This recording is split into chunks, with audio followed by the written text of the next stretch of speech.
ফেসবুকে, ইউটিউবে ঢোকা যাচ্ছে না। পুডিং এবং কেকের ভিডিও ছড়াছড়ি।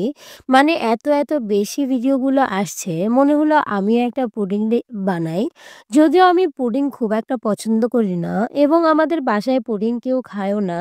তাই ছোট্ট একটা পুডিং ট্রাই করেছিলাম। কিন্তু ১ম বারে যে এতটা পারফেক্ট হবে সেটা আমি ভাবিনি। তো ভাবলাম রেসিপিটা আপনাদের সাথে শেয়ার করি।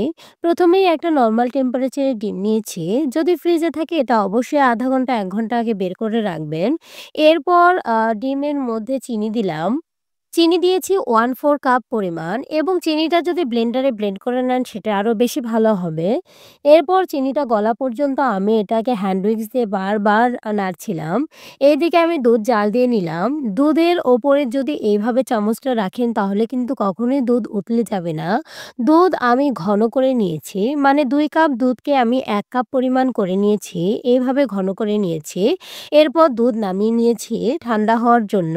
যে দুধটা রেখেছিলাম সে দুধটা দিয়ে দিলাম। মানে একটা ডিমের জন্য আমি ১ কাপ পরিমাণের একটু কম ব্যবহার করেছি।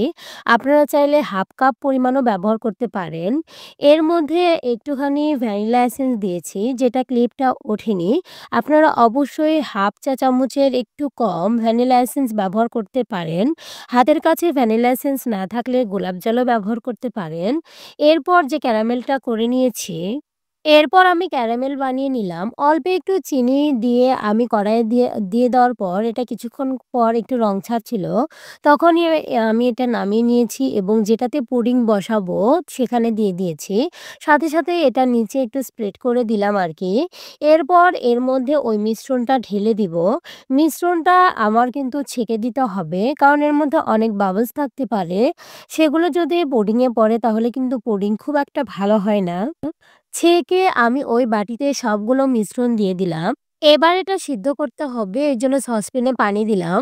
পানিটা এমন করে দিতে হবে যেন মোল্ডের প্রায় আ ৪ ভাগের ১ ভাগ বা ৩ ভাগের ১ ভাগ ডুবে থাকে পানির মধ্যে।